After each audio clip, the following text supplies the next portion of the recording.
Hello investors, welcome to Business Learnings.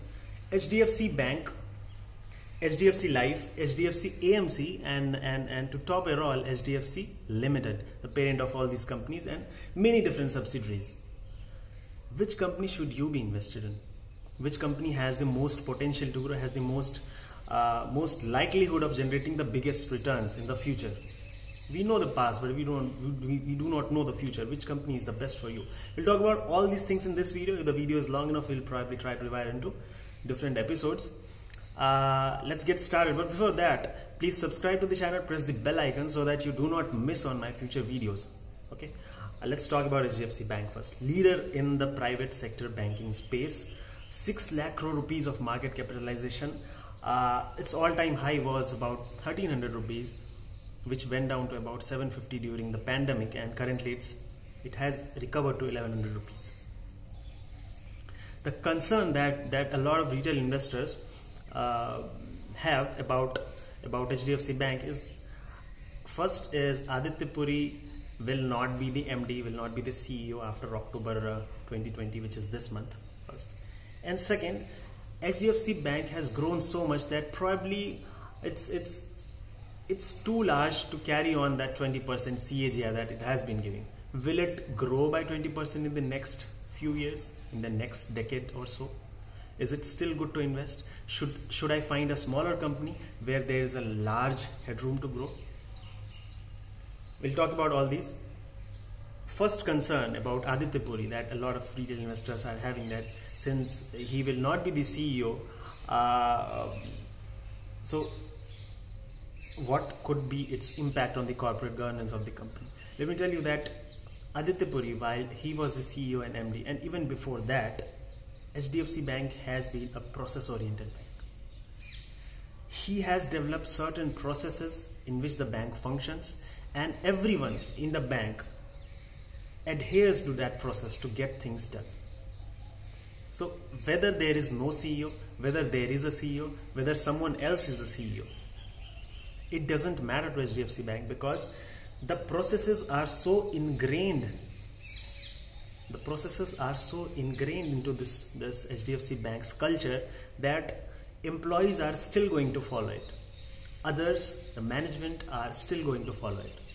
And that's why Aditya Puri not being there is not going to impact at all. Second concern that investors are having is Aditya Puri selling all of his stake, approximately all of his stake, 900 crore rupees worth of his stake in HDFC Bank. So what could be its impact on? Is he not confident on the bank? Will the bank not grow fast enough in the next decade?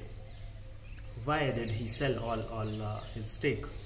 So there could be multiple reasons. We do not know the exact reason, but it does not matter. There could be multiple reasons. If he wants to start something of his own, if he wants to get into the PE or VC side, if he has some conflict of interests, there could be multiple reasons. Probably he has found a better opportunity. Better opportunity as in the opportunities that retail investors cannot find, but institutional investors. He has been working in the banking industry for quite some time. He knows where can he get the best returns. Probably he's not just happy with 20% returns, he wants 40%. Could be multiple reasons. People speculate, let them speculate. Does this change the fundamentals of the bank? No, it does not. Does it change the processes of the bank? No, it does not. The bank remains as it is. The fundamentals remain as it is. The corporate governance is still the same. So it does not matter. Second question answered. Third question is, does HDFC Bank have enough headroom to grow? We know that it has been growing by more than 20% in the last 20-25 years. Has it grown so big that generating those 20% returns is not feasible anymore? Probably yes, probably no. But I think that it's not the case. It will keep giving you more than 15-20% returns in the next decade. I'll tell you why. About a decade ago, when JP Morgan was the biggest bank in US, there were multiple banks across the world, mostly in United States and the United Kingdom, which were one of the biggest banks in the world. What happened then? Are they the biggest banks anymore? No, they are not. Who replaced them? Couple of Chinese banks replaced them. There are 4 state-owned Chinese banks which have market capitalization of at least twice as JP Morgan has.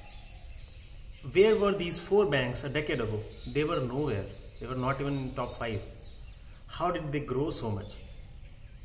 We have to agree to this fact that India is going to the path that Chinese had been going to. We still have a lot of headroom to grow. JP Morgan is 7 times bigger than HDFC Bank. Those 4 Chinese banks, each of them is twice as big as JP Morgan. So imagine the kind of headroom, 14 times headroom, that HDFC Bank has to grow. And given that it's a market leader, it will continue capturing the market share and keep on getting bigger and bigger, right? Even if a bank doubles in size, doubles its loan growth in a decade, that's 7% growth. Doubles the share price, doubles the share price in the 10 years, in 10 years it's about 7% growth. And that's only double. We are talking about 14 times headroom. If you just calculate what will be the CAGR if the bank grows 14 times in the 10 years, the next 10 years, you will find the number is more than enough to make you a crorepati if you start with a lakh. Okay. Now, another question that a lot of retail investors currently have is what about the pandemic? Is the banking sector going to go down? Is the tech sector new banking sector? Is the tech sector going to go boom and the banking sector will continue to slide down? What is the scenario there? Yes, tech sector is going to boom, but banking sector is going to be there. It will continue to give bigger growth. Why? Because during this pandemic, there were a lot of banks, a lot of NBFCs, a lot of other lending institutions. And what the pandemic did to them was a lot of bad quality players who did not have enough money. They went bankrupt. A lot of them went bankrupt. Now the customers whom these bankrupt companies were managing, they are now unbanked. These customers, these consumers will be captured by the likes of HDFC Bank, Kotak Bank, Bajaj Finance, NBFC, and all those market leaders who already know how to gain market share, who already know how to capture newer segments of customers. And that's the reason after every such financial crisis, every such stock market crash, after every bigger crash, smaller players get wiped out, and bigger players, they keep on capturing their users, they keep on gaining market share. Next thing that I want to talk about is again the headroom thing. Currently, the public sector banks, they occupy 65% of market share in Indian banking space, private sector only at 35%. In the next 10 years, public sector banks, which are not very good, not known for their service quality, their market segment is going to go down.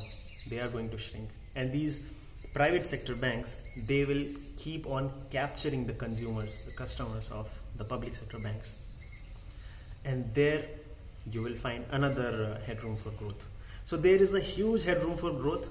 I do not have a doubt in my mind that HDFC Bank will keep on getting bigger by at least 15% for the next 10 years, and 15% is more than enough. You know, index gives you 12-13%, you are getting 15%, that too with much lesser volatility when the bank stock price, when HDFC Bank is available at such a discount. I think it's a bargain. Personal disclosure that I hold HDFC Bank in my portfolio, and this video is only for educational purpose. Please just do not go and place a buy order on HDFC Bank. Do your own research, consult your financial advisor. And yes, that's my take on HDFC Bank. I'll probably make another video for HDFC Life, HDFC AMC, and HDFC Limited in general. But yes, banking sector might have some troubles in the next few quarters, but it's available at a great bargain as per my opinion right now. Thanks a lot for watching. See you in the next video. Bye.